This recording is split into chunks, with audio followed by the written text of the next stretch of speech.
lahat. Gandang gabi po sa inyo dyan sa Faith House, sa mga kapatid dyan kasama natin sa Zoom.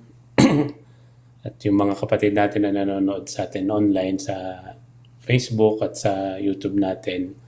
Magandang gabi po. At welcome pong muli sa ating Fat Tuesday, sa ating pag-aaral. Sana tayo po ay magpapatuloy sa pag-aaral natin. Tayo po ay nasa Discipleship 2, yung Basics of the Spiritual Life.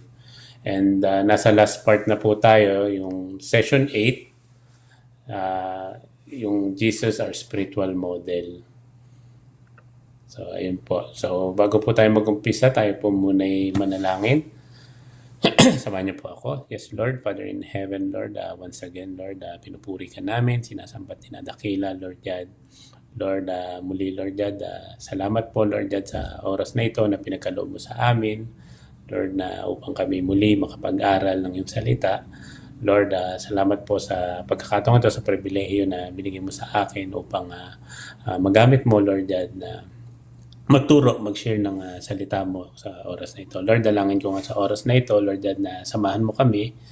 Lord, ikaw ang manguna at Lord, patuloy bigyan mo ko ng wisdom at knowledge, Lord God, sa pag-aaral na ito. At dalangin niya po namin na pangalan mo lamang po ang maitaas sa oras na ito, Lord God. Lord, patuloy, buksan mo ang mga puso't isipan namin sa pakikinig, Lord God. At Lord, amin pong winawasak anumang gawa ng kaaway, Lord God. Patuloy, Lord God, na patibayin mo ang connection namin, palakasin mo, nang sa ganun hindi po kami magkaroon ng interruption sa pag-aaral ng iyong salita, Lord God. Lord, patuloy, Lord God, na ikaw manguna, samahan mo kami at sa iyo namin inaalay ang oras na ito, sa iyo namin binibigay ang pinakamataas na papuri, pagsambat, pagdakila, in Jesus' name. Amen. Ayun po. So, tayo po ay magpapatuloy. So, yung nakaraan po nating pag-aaral, magkaroon po tayo ng short review. Daanan lang po natin. Yung nakaraang pag-aaral natin is yung binigay sa atin ni Pastor Marvin, yung about spiritual relationships. So, sabi dito, no, yung this study daw looks at various relationships and how God's love is expressed in each. So, dito pinag-aralan niya natin yung relationship natin, kung paano yung Panginoon is, paano natin nakita yung Panginoon sa bawat relationship na ito. So, sa pag-aaral natin nito na sa last session is, pinag-aralan natin yung relationship about man and God. Diba? Na kung saan, in our relationship with God, tayo bilang tao, sinabi natin doon na we must know God, diba? We must love and serve God. Diba? Yan po yung natin, pinag-aralan natin, tinakil natin sa relationship between man and God. So, hindi na po natin papalawakin pa yung dahil dadaanan lang natin. And yung next nga is yung relationship between man and man to man, and yun sa tao, yung husband and wife, yung parent and child and relationship, and employer to employee relationship. So after this study nga nung last session about spiritual relationship, tayo naman ay dadako ngayon sa tayo magpapatuloy dito nga sa topic natin na kung saan ang ating pag-aaralan is about sa ating Panginoong Hesus na magsisilbing ang natin spiritual model. So as we continue, sinasabi po rito, may tanong tayo dito na mababasa. Sabi rito, has anyone ever told you they would believe in God if He would just appear to them? Sabi, has anyone ever told you that they would believe in God if He would just appear to them? So, madalas, no, may encounter natin yung mga gantong katanungan pagka nasubukan natin minsan na may share yung about kay Jesus Christ, about yung faith natin, diba? About sa Panginoon na binabahagi natin sa kapwa natin, no? Minsan maririnig natin sa kanila, kumbaga maniniwala lang ako kapag kapag nandyan na. Di ba? Kung natatandaan natin, di ba? Sa Bible, may instance na ganito. Kumbaga may kwento ng ganito na kung saan na sinabi doon, kung natatandaan natin yung kwento ni Thomas. Di ba? Kaya siya tinawag na, siya binansagan Doubting Thomas. Di ba? Na, kumbaga, nung time na yun is nagpakita si Jesus Christ ang matatandaan natin sa mga apostles nung after niyang namatay, nung nag-resurrection, nabuhay siya, nagpakita siya sa mga apostles niya. Then, sabi sa kanya, sabi kay Thomas ng mga kasamahan niya, na mga apostle din, sabi niya, nakita namin si Jesus Christ. Di ba? Yun yung sabi sa kanya ng mga kasama niyang mga apostol. Then, anong sabi ni Thomas? Sabi niya, ang sabi ni Thomas is, unless na makita ko yung pako or yung nail marks sa palad niya at kumbaga mailusot ko sa yung daliri ko sa butas nung kumbaga yung pinagpakuan sa kanya, tsaka lang ako maniniwala. 'Di ba? Kumbaga, yun yung kumbaga yung tanong natin is parang ganito, parang maniniwala ako pag nandiyan ako, kumbaga ako nasaksihan ko mismo, na experience ko or na witness ko mismo.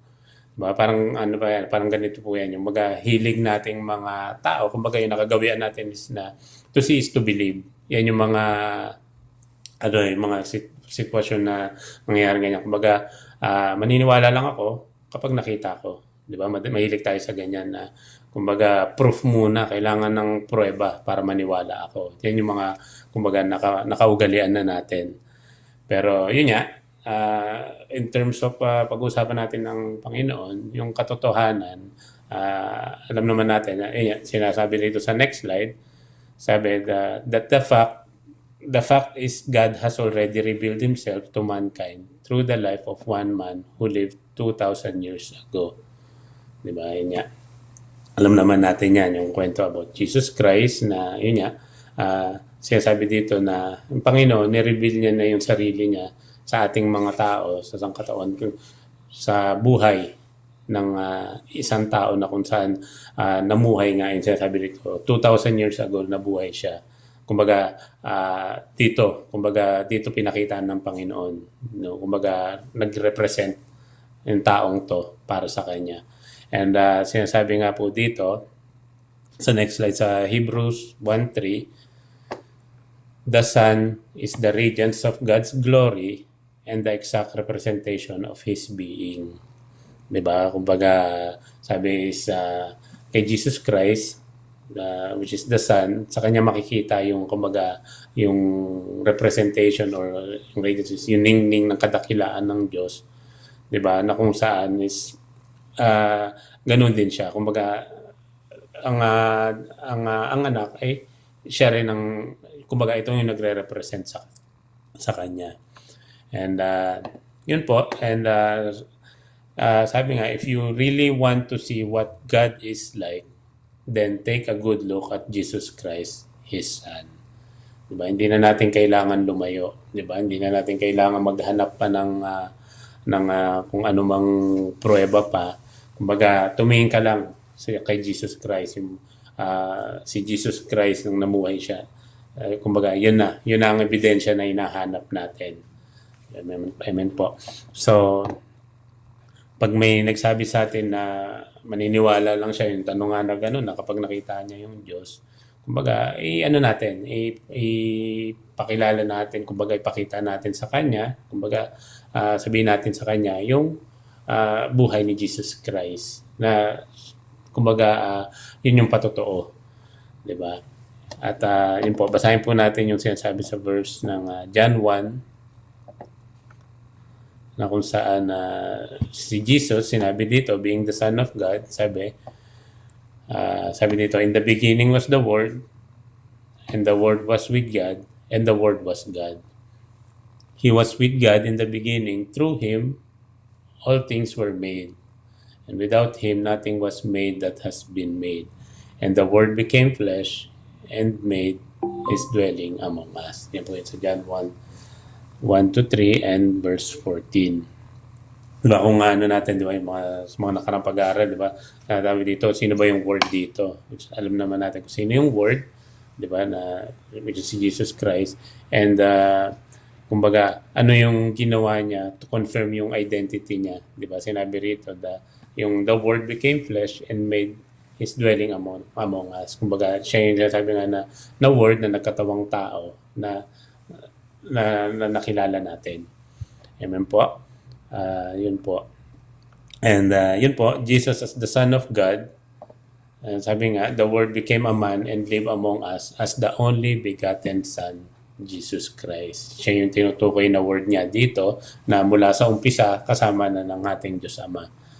And kinonfirm po yan yung sa Isaiah 44:24, yung ano ni Jesus Christ na yan na sinasabi dito sa Isaiah 44:24 na this is what the Lord says, your Redeemer and Creator. I am the Lord who made all things.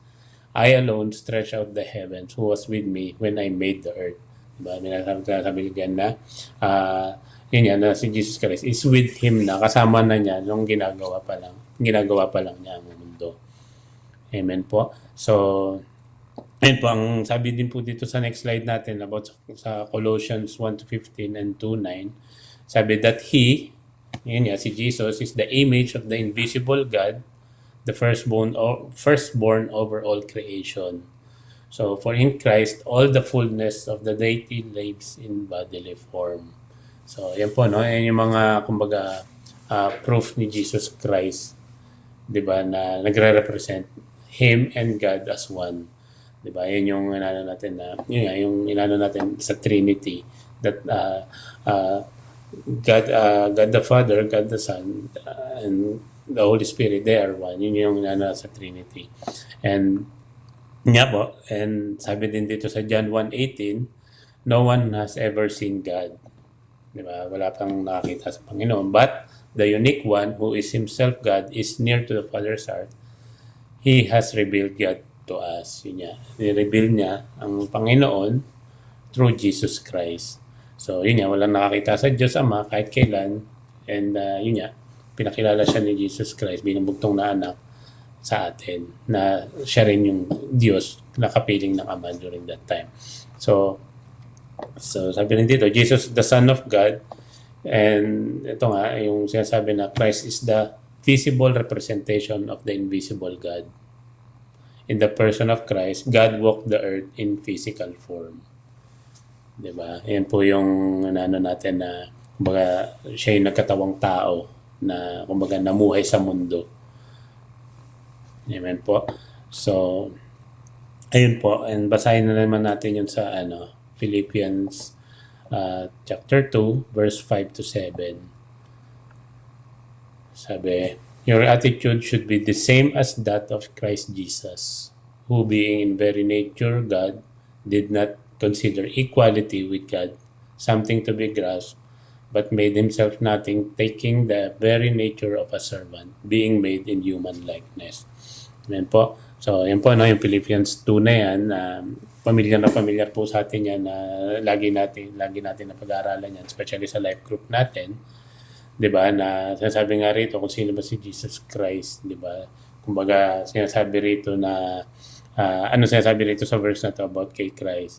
'Di ba? Na kumbaga kahit na siya bilang may katangian ng Diyos, 'di ba? Hindi niya tinuring yung kumbaga sarili niya bilang kapantay ng Diyos. Because 'di ba, binaba niya nga yung sarili niya, 'di ba, sa pamamagitan ng pag-aanyong alipin, kumbaga naging tao nga siya. Yun yung sabi sa atin dito. So, Jesus, the Son of Man, sabi sa atin dito that though Christ was truly God, He willingly laid aside His right to deity and took upon Himself humanity. So, even the nature of a servant, the Son of God was also the Son of Man. Diba? Tinuturuan tayo dito na tayo, diba, sa pinag-aaralan natin na to, na gayahin natin yung halimbawa ni Christ.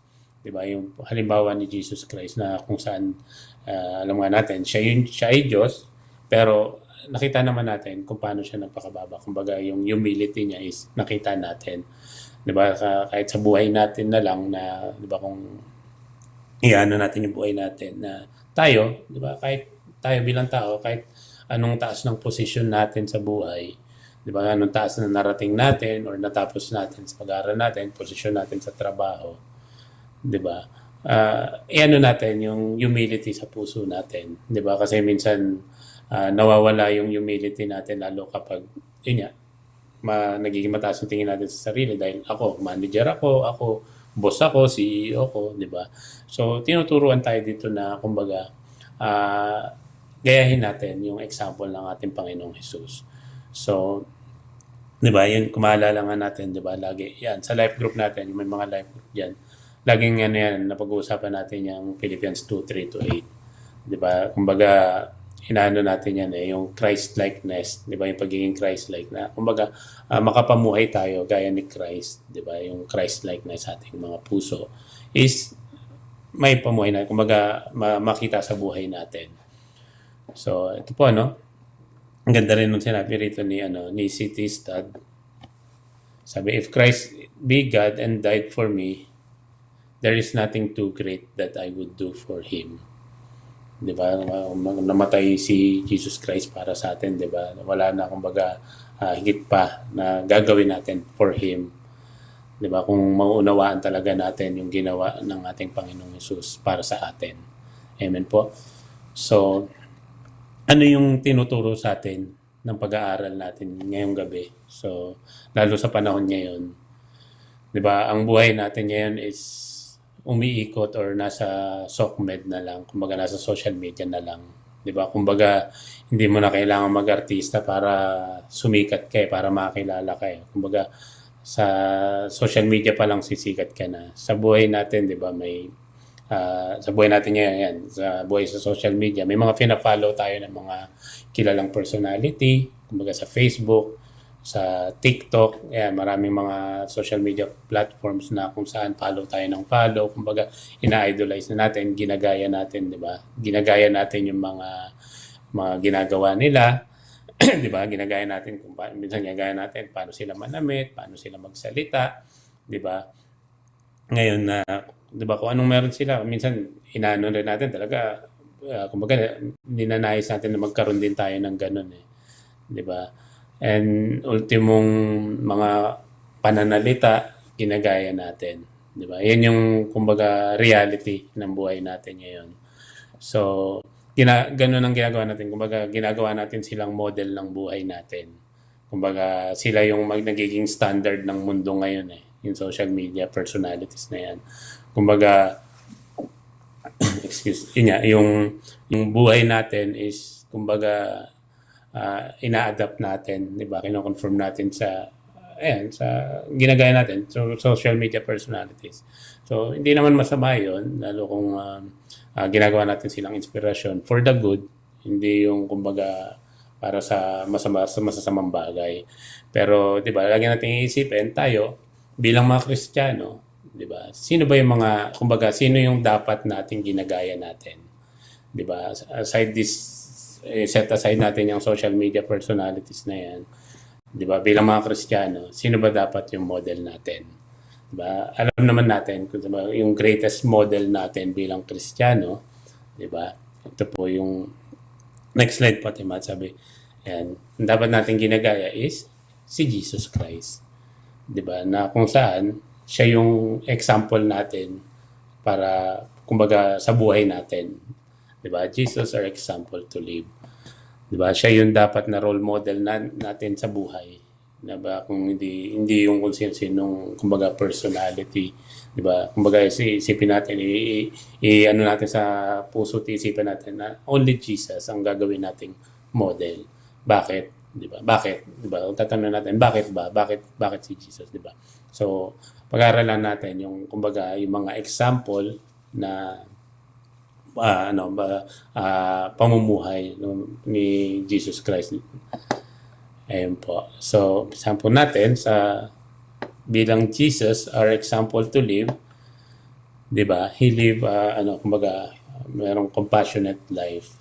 'Di ba? Sabi dito sa Hebrews chapter 2, 17 to 18, sabi dito, no, for this reason, He, si Jesus Christ nga po, and had to be made like His brothers in every way, in order that He might become a merciful and faithful high priest in service to God, and that he might make atonement for the sins of the people, because he himself suffered when he was tempted, and he is able to help those who are being tempted. So, ayun po, no? Ito yung, kumbaga, ito yung naging dahilan kung bakit kaya kailangang magkataong tao si Jesus Christ upang maging katulad siya ng mga kapatid niya during that time sa lahat ng bagay. Kumbaga, siya ay magiging naging punong pari nila na maawain, tapat, di ba, handog sa Diyos para sa kapatawaran ng mga kasalanan ng tao. And dahil siya mismo ay nakaranas din ng paghihirap nung tinutukso, di ba, alam natin na tinutukso rin siya ni Satan ng time na yun. And ayun, matutulungan niya yung mga tao during that time na dumadanas din ng tukso. Di ba? Yung compassionate lives, sabi rito, sabi, God the Son is able to understand by experience our own pain, which makes Him a compassionate helper in times of need. Kumbaga, yung pagiging compassionate sa buhay natin, yung mahabagin, is binigay sa atin ng ating Panginoong Hesus, yung example na yan sa buhay niya. Di ba? Alam natin na Panginoong Hesus, alam niya ang mga pinagdadaan natin kasi, di ba, na-experience din niya yan eh. He became man, and na-experience nga niya yan na naging compassionate helper siya sa mga pangangailangan during that time. Di ba? Nakita naman natin niya kung paano yung compassion niya sa bawat tao during that time. Di ba? Makikita natin na napakagandang example ni Jesus pagdating sa compassionate na pamumuhay sa kapwa natin. Amen po. Nandyan pa po ba tayo? Ayun. So, after po ng compassionate lives, so another example na sa pamumuhay is yung obedient life. Diba? Obedient lives. Diba? Yung pagkakaroon ng obedient life. So, ang tanong is, are we obedient ba? Diba? Sa mga trabaho na lang natin, are we obedient? Diba? Sa mga pinapagawa sa atin ng mga boss natin, sa trabaho natin, are we obedient? Pag pinag-uusapan yung pagiging obedient. Diba? And how about naman sa mga naisipagawa sa atin ng Panginoon? Diba? Obedient din ba tayo? So, sabi dito, no, sa John 6:38, "For I have come down from heaven not to do my will, but to do the will of Him who sent me." So, kung makikita natin dito sa John 6:38, sabi nga doon na, yun nga, naparito ako mula sa langit, hindi upang gawin yung sarili niyang kalooban. 'Di ba? Kundi gawin yung kalooban ng God the Father na nagsugo sa kanya. So sa buhay natin, madalas 'di ba nangyayari yung kagustuhan natin, yung sinusunod natin. 'Di ba? Kaysa yung nais ng Lord para sa buhay natin. Kasi kumbaga tayo, literal na matigas ang ulo natin. 'Di ba? Masuwayin tayo. Pero yun nga, tinuturuan tayo dito sa pag-aaral natin na magkaroon ng obedient life, maging masunurin tayo, mag-obey tayo. 'Di ba? Gaya ng ginawang pag-obey ni Jesus Christ. 'Di ba? So, sa buhay natin, sa lakad natin sa Lord, 'di ba? Kailangan natin ng obedience sa Panginoon. 'Di ba? Kung anong nais ng Lord, kung ano yung nais paggawa sa atin ng Lord, 'di ba? Tinuturuan tayo na mag-obey sa nais paggawa sa atin ng Lord. 'Di ba? Yung pagsunod natin. So, ayun po, sa isa pa pong verse, sabi dito, "For I did not speak of my own accord, but the Father who sent me commanded me what to say and how to say it." So, sabi niya dito nga, sapagkat mag-aral ako, ang mag-aral ko'y hindi galing sa sarili ko lang, kundi galing sa amang nagsugo sa akin. Diba? Sabi niya, siya ang nag-uutos kung anong sasabihin ko. Diba? Kumbaga, kung ano yung iutos sa kanya or pinapagawa sa kanya ng Diyos Ama, diba? Yun yung sinusunod niya. Ganun siya kumbaga, ganun yung pag-obey niya. Diba? Sa sa pinapagawa ng kanyang ama. Parang tayo, bilang mga magulang, di ba, yung mga anak natin, yung obedience ng mga anak natin, di ba? Ang ganun din, di ba? Kumbaga, anong pinapagawa sa kanya ng God the Father, yun yung sinusunod niya. So how are we to know what God wants us to say and do? So, kumbaga, maano natin kung ano yung pinapagawa sa atin na sundin natin. Kumbaga, maano naman natin yan kung galing sa Panginoon yan eh. 'Di ba? Kung mag-glorify ang pangalan ng ating Panginoon, galing sa Kanya yan. And kung hindi naman mag-glorify ang pangalan ng Panginoon, hindi galing sa Kanya yan. 'Di ba? Kung makakasama sa atin, mapapasama tayo, hindi galing sa Kanya yan. So, having an obedient life, sabi dito is, it is incredible to consider that Christ's obedience extended to what He said and even how He said it. Diba? Yung obedience ng Panginoon is gumaga both sa sinabi is kung paano niya sinabi ito. So ayun po, no. Nakakadalawa na po tayong example. So yung pangatlo is yung next is yung surrendered lives. Ayun. So our example to live is to have a surrendered life. Sabi dito sa John 5:19, Jesus gave them this answer, I tell you the truth, the Son can do nothing by himself. He can do only what he sees his Father doing. Because whatever the Father does, the Son also does. So, makikita natin dito yung humility ni Jesus Christ through surrendered life sa sinasabi ng Ama.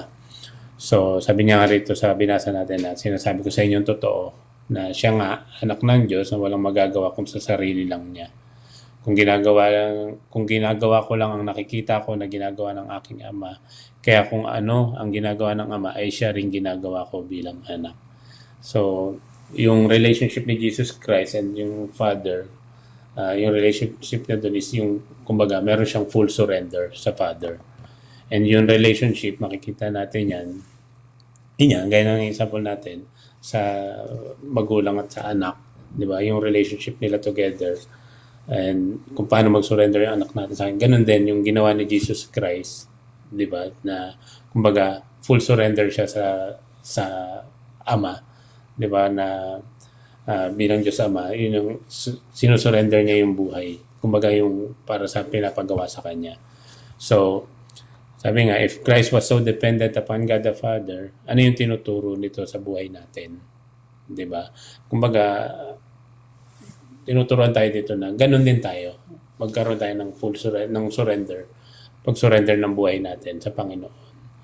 Diba? Kumbaga, isipin nga natin anong nangyayari kung tayo bilang mga Christian is meron tayong surrendered life sa Panginoon. Diba? Kumbaga, napakaganda, diba, na makita na tayo bilang mga Kristiyano, di ba? Yung buhay natin is sinurrender natin sa Panginoon. Amen po. So, yun po, sabi dito, surrendered lives, sabi nga, yung pamumuhay ni Jesus Christ noon, that while on earth, di ba, Christ gave up his independence and completely surrendered his life to God. In short, his life was an exact representation of God's will. Diba? Ito yung kumbaga naging yung surrendered life na pinakita ni Jesus Christ is kumbaga ito yung kumbaga your will be done sa buhay natin na pinapakita niya rito. Diba? Na pinakita ni Panginoong Jesus yung pag-surrender ng buhay sa Diyos Ama. Diba? When we surrender our lives sa Panginoon, diba? Hahayaan natin na yung Panginoon yung maghari sa buhay natin. Yung kalooban niya lagi. Yung kumbaga inaano natin, kumbaga his will be done, kung anong kalooban ng Panginoon, yun yung mangyari. Kumbaga hindi yung kalooban natin na ganito yung gusto nating mangyari, hindi po yung ganun. Kumbaga yung surrendered life, kung ano yung plano ng Panginoon, kung anong kalooban niya, yun yung mangyari nawa sa buhay natin. So ayun po, sa pamumuhay natin, sa example ng buhay ni Jesus, we need compassionate lives, obedient lives, surrendered lives. And yung pang-apat po is yung spirit-filled lives. So, sabi rito sa Acts 10:38, no? How God anointed Jesus of Nazareth with the Holy Spirit and power, and how he went around doing good and healing all who were under the power of the devil because God was with him. Sabi po yan sa Acts 10:38. So, makikita natin dito sa binasa natin na binigyan ng Diyos si Jesus Christ ng banal na Espiritu and yung kapangyarihan niya. Dahil yung nga, nakikita natin nakasama niya yung Diyos, di ba, na through nung pagbigay sa kanya ng Holy Spirit yung power, pumunta siya sa iba't ibang lugar, di ba, gumawa siya ng mga kabutihan, mga himala, then pinagaling niya lahat ng mga sinasaniban ng Espiritu during that time, and yung marami, lahat is nagawa niya, di ba, and as a result nun, dahil kasama yung Diyos, yun nga, gaya sa buhay din natin, when, through the Holy Spirit, di ba, nagagawa natin yung mga bagay na yun na kumbaga nakakagawa tayo ng mabuti, di ba, sa buhay natin, di ba, sa pang-araw-araw natin. Lagi natin na ipag-pray, di ba, sa buhay natin na kumbaga ma-feel tayo ng Holy Spirit, di ba, sa araw-araw, sa lahat ng ginagawa natin, di ba, ipag-pray natin na kumbaga puspusin tayo ng banal na Espiritu lagi. Diba, alam naman natin when we are filled with the Holy Spirit, diba, iba yung nagagawa. Kumbaga, yung fruit ng Holy Spirit magmamanifest sa buhay natin is napakaganda. Diba, ano ba yung fruit of the Holy Spirit? Diba, yung pinag-aaralan natin sa Intercede. Nag-usa tayo sa love, joy, peace, forbearance, kindness, goodness, faithfulness, gentleness, and self-control. So, yun, ay natin lagi sa buhay natin na makapamuhay tayo with na filled with the Holy Spirit. So, tayo as a Christian, lagi natin tatandaan that sa next slide, we as Christians are also anointed with God's Spirit and power in order to go around doing good as Jesus did. Diba? Gaya nung ginawa Jesus Christ, diba? Makakagawa tayo ng mga magaganda. Kumbaga, yun yung magiging fruit ng ng Holy Spirit, yung mga magagawa natin na maganda sa kapwa natin. So, after ng pagkakaroon ng Spirit-filled lives, another example na kailangan natin may pamuhay is yung prayerful lives. Diba? Sabi dito sa Hebrews 5:7, during the days of Jesus' life on earth, he offered up prayers and petitions with loud cries and tears to the one who could save him from death, and he was heard because of his reverent submission. So, prayerful lives, di ba? Ang tanong, tayo po ba ay nagpe-pray pa po ba? And alam natin na nagpe-pray tayo, lalo pag gabi, di ba? Pero yung prayer ba natin is, di ba, kinabukasan na yung amen, di ba? Minsan yan, nagpe-pray tayo, nakakatulog, kinabukasan na tayo nakakapag-amen. So, lagi nating tatandaan na napakalaking bagay sa buhay natin bilang Kristiyano, yung prayerful life natin. Di ba? Yung tipong sa mga prayers natin, tipong umiiyak na tayo sa Lord sa prayer natin, di ba? Kumbaga, napakasarap ng pakiramdam na after mo umiyak sa Lord through prayer, di ba? Kumbaga, lagi natin tatandaan na napaka-powerful ng prayer. Lagi po natin tatandaan yan at huwag nating aalisin sa buhay natin yung quiet time natin for prayer. Diba? Napakahalaga talaga praying in a way na alam mo yun na we only, kumbaga nagpe-pray tayo na hindi lang para sa sarili natin. Diba? Madalas lalo nung hindi pa tayo nakakilala sa Panginoon, ang prayer natin is lagi about us, tayo. Diba? Lord, bigyan mo ang ganito, ganon. Diba? But now, sa mga prayer natin, hindi lang ang sarili natin pag-pray natin. Pag-pray natin ng kapwa natin, pag-pray natin yung bawat isa. So, lagi natin ipag-pray yung isa't isa, lalo yung mga pamilya natin, mga leaders natin sa church. Diba yan, yung mga pastor natin, pag-pray natin lagi sila. And yung mga iba pang leaders or yung mga even yung mga members lang, mga kaibigan natin. lagi natin isama sila sa mga prayer natin. 'Di ba? Inugali natin na magkaroon tayo ng everyday na mag-allot tayo ng time na makakapag-pray tayo or kumbaga makakadinig tayo, makakapag-usap tayo sa Panginoon. 'Di ba? So, ayun po, sa una, ang talagang minsan nakakalimutan pa natin. Pero as time goes, pag araw-araw na natin ginagawa yan, kumbaga, nafe-feel na natin yung pakikipag-usap sa Panginoon. Magiging na sa atin yan, kumbaga, lifestyle na natin yan. Na, kumbaga, everyday, hindi kulang ang araw natin pag hindi tayo nakapag-pray. So, share ko lang din, isang natutunan ko nga dito sa PH, about sa pag-pray is yung kapag magme-message tayo sa kapwa natin or sa friend natin or kahit sino man, random people na kakamustahin natin, then we ask them na how can we pray for them. Napakalaking na nagagawa ng prayer na yon na randomly madalas tayo mag-social media. Minsan may makikita tayong post ng kapatid na parang hindi siya okay, di ba? Magkakaroon tayo ng discernment, parang hindi okay yung kapatid. Try natin silang kamustahin, then let's ask them na how can we pray for them. Hindi natin alam na that time is talagang baka matindi yung pinagdadaanan niya, di ba? Na kung saan, di ba, talagang kailangan niya ng prayer. Ayan po. So, minsan din, di ba, sa prayer GC natin, sa Intercede, may mga kapatid na nagpo-post ng prayer.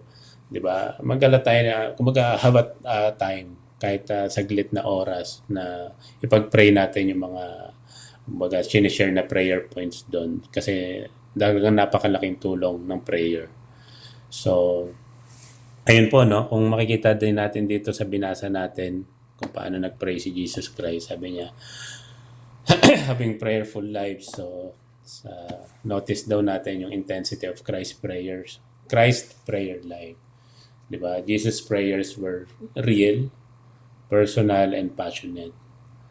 Diba? Sabi, can the same be said of ours? Kumbaga, sa atin ba, sa pagpipray natin is, how do we pray? Diba? When we pray like, gaya nito, real, personal, and passionate. Diba? Ituring natin na personal tayo na nakikipag-usap sa Lord. Diba? Kapag nananalangin tayo, diba? Talagang parang kaharap lang natin siya, kausap natin. I remember din na minsan may time na talagang pag nagpe-pray ako, parang alam mo yun, yung parang nagsusumbong ako sa Lord, diba? Talagang umiiyak na lang ako sa Lord na talagang sasabi ko, kumbaga nagsusumbong ako, Lord, kumbaga sabi ko, Lord, pagod na ako. Sabihin natin yung, kumbaga, nasa loob natin sa Panginoon. Diba? And then, yun, talagang after nun, napakagaan ng pakiramdam. So, when we pray, yun natin na parang kausap lang natin ng Panginoon. Diba? Sabihin natin yung sabihin. Diba? Yun yung sabi ito, real, personal, and passionate. So, ayun. Ayun. And next po is humble lives. Diba? Dito, Jesus, our example to live is to have a humble life. So, yun nga, sa Philippians 2:8, sabi dito, and being found in appearance as a man, he humbled himself and became obedient to death, even death on a cross.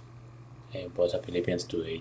So, dito po sabi sa atin na, yun nga, si Jesus Christ, yung humility is talagang kumbaga, mga Saudi, number 1. Di ba? Yan yung talagang pinaka-example natin. Di ba? Ng pagiging humble, ng humility is yung example ni Jesus Christ. Di ba? Yan nga, nagpakumbaba siya, naging masunurin sa Diyos. Di ba? Even yung hanggang sa kamatayan. Ayun po. So, humble lives, sabi dito, note that Christ humbled himself. Others can humiliate us, but only we can humble ourselves. And there is a difference. Diba? Sabi dito, yung if you are not a humble person, you need only to look in the mirror to see who's preventing you. Diba? Kumbaga, manalamin tayo, makikita natin kumbaga kung sino yung pumipigil sa humility natin, di ba? Kumbaga, sarili natin, makikita natin. Di ba? Yun yung nagiging kalaban natin in terms of humility. Pagdating sa humility, yung sarili po natin yung nagiging kalaban natin. Amen po. So, next po, punta po tayo sa servant lives. Sabi dito, Jesus our example to live. Sabi sa Luke 4:40, when the sun was setting, the people brought to Jesus all who had various kinds of sickness, and laying his hands on each one, he healed them. Diba? Nakita natin dito kung paano yung service ng Panginoon sa kapwa niya. Diba? Sa atin, we have ano ba natin na meron tayong servant na pamumuhay, mga servant lives. Diba? Kasi minsan yan, gaya na sabi natin kanina, lalo pag nasa position tayo, mas mataas tayo, diba? May narating tayo sa buhay, nagiging mahirap sa atin yung pag-apply ng pagkakaroon ng servant life, diba? Na kumbaga napapangunahan tayo ng pride, diba? Na kumbaga kahit sabihin mo sa trabaho, kumbaga may mapakisuyo lang sa bakit? Sabi, yung attitude natin is bakit? Kumbaga parang isip natin, ako ang boss dito bakit nauutusan mo ako ng ganyan? 'Di ba? Kumbaga yun ang naging natin. So tinuturuan tayo, 'di ba, na magkaroon tayo ng servant na pamumuhay, 'di ba? Yung service natin, 'di ba? Sa binasa natin makikita natin, 'di ba, na yung ginawa ni Jesus Christ, 'di ba? Yung dinala sa kanya may mga sakit, 'di ba, na kumbaga inasikaso niya. 'Di ba? Kumbaga yun niya, sabi nilay hands niya and pinagaling niya. 'Di ba?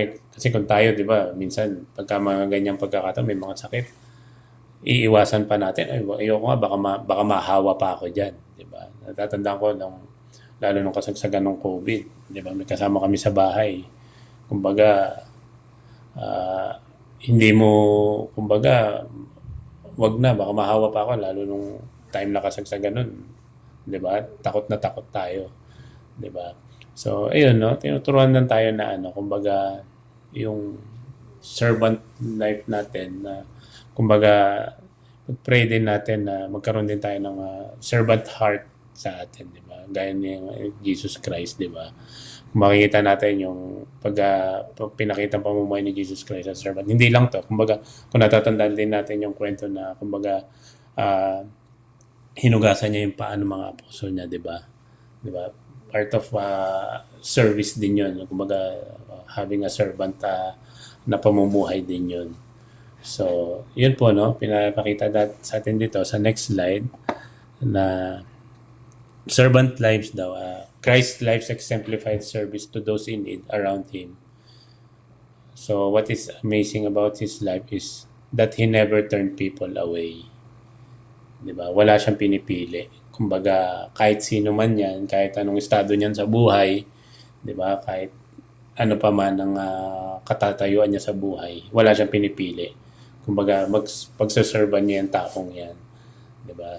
Kumbaga, sa buhay natin, kaya ba natin gawin 'yon? So, dito tinuturuan tayo, no, na to have a servant heart sa buhay natin. Mamuhay tayo with a servant life na kung saan wala tayong pipiliin, anumang, kumbaga, mataas man ang estado natin sa buhay, 'di ba? Serve natin 'yan kahit sabihin natin mababang lang ang trabaho niyan.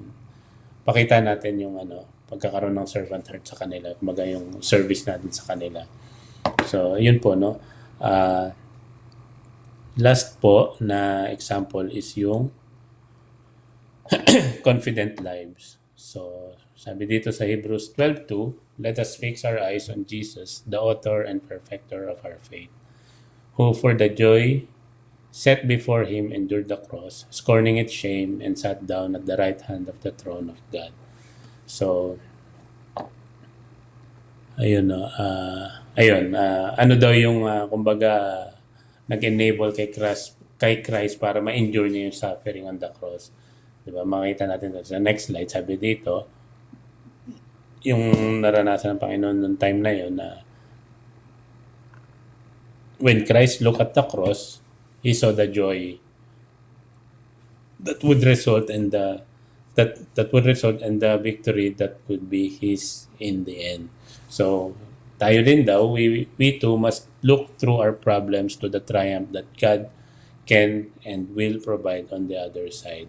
So ang tanong is, are we confident enough ba sa buhay natin, 'di ba? Lalong-lalo na pag may mga time or pagkakataon sa trial sa buhay natin. Are we confident enough that we can survive yung mga pagdadaanan natin na yon, 'di ba? Kumbaga kung titingnan natin dito, tiningnan ni Jesus Christ yung joy, kaya na-endure niya yung suffering sa cross. Na sa buhay din natin, 'di ba? In every situation, sa lahat ng circumstances, 'di ba? Titingnan din natin siya na kumbaga maging confident tayo sa buhay natin na we are with Christ, kasama natin siya, 'di ba?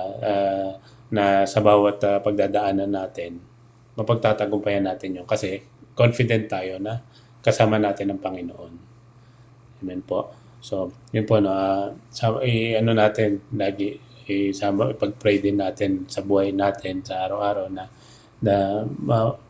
kumbaga yung confidence in Christ sa pang-araw-araw natin buhay is ano natin sa buhay natin, yung confidence that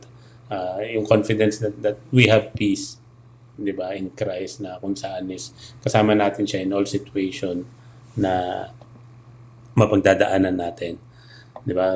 Lagi natin tandaan na kumbaga confident tayo na sa sitwasyon tayo ngayon ng buhay natin na yan, na kasama natin si Christ. Nandiyan tayo ngayon is hindi para maghirap, kundi kumbaga may tinuturo ang Panginoon, and we are confident enough na mapagdadaanan natin yun, na mapagtatagumpayan natin yun. Ayun po. So, ayun po, no? Ayun po yung 8 examples to live sa na binigay sa ating example in Jesus Christ. So, ang application points natin dito is, una is, let's study the life and teachings of Christ in the Gospels and research the following daw. So, what was important to him, di ba? What was uppermost in his teachings? How did he relate to various people? How did he relate to his family? And how did he minister to others? And how did he honor God? So, ito yung mga application points na natin kapag pinag-aralan natin ang salita ng Panginoon, yung about teaching niya, about sa gospel. So, sa buhay natin, sa pamumuhay natin sa araw-araw, ito yung natin na affirmation sa buhay natin. That una, in Christ, we are able to see the one true invisible God. Yan po. And as Christ disciple, iyan natin na makapamuhay tayo. Itong mga example na to, na kung saan yun niya, na we will live with a compassionate life, na makapamuhay tayo with obedient life, surrendered life, spirit-filled life, prayerful life, humble life, servant life, and confident life. So, yan natin sa buhay natin yan, na may pamuhay natin yung mga example na ito na binigay sa atin ng ating Panginoong Jesus. And we know naman na from glory to glory, talagang babaguhin tayo ng Lord, and mapapamuhay natin to unti-unti. Diba? Dahil yun nga, kasama natin ng Panginoon. So, ayun po. And yun po yung sa last slide lang. Sabi dito, Christ worthy of praise. Diba? Therefore, God exalted him to the highest place and gave him the name that is above every name, that at the name of Jesus every knee should bow in heaven and on earth and under the earth, and every tongue confess that Jesus is Lord, to the glory of God the Father. Amen po. So, yun po, po ang ating pag-aaral ngayong gabi. Glory to God po. And sige po, tayo po manalangin. Yes, Lord, Father in heaven, Lord, muli, Lord, Dad, salamat po, Lord, Dad, sa mga salita mo, Lord, Dad, na aming napag-aralan. Lord, dalangin niya po namin sa buhay ng bawat isa sa amin, Lord, na sa pang-araw-araw, Lord, ay tulungan mo kami na maipamuhay namin, Lord Dad, ang bawat example na ito, Lord Dad, na pinakita mo sa amin, Lord, tulungan mo kami, Lord, and we know, Lord, by ourselves, Lord, na hindi namin kaya ito, Lord God. And Lord, we pray na sa pang-araw-araw ay pasusin mo kami ng banal na Espiritu na patuloy na kami makapamuhay gaya mo, Lord God. And Lord, muli, Lord God, maraming salamat po sa oras na ito, Lord God, at patuloy, Lord God, dalangin namin na sa mga susunod pang pag-aaral ay patuloy na samahan mo kami at patuloy na turuan mo kami at patuloy na i-remind mo kami sa mga bagay na kailangan pa namin gawin at matutunan, Lord God. And Lord, muli, Lord God, maraming salamat po sa inaming binibigay ang pinakamataas na papurit, pagsambat ng dakila in Jesus' name. Amen. God bless po.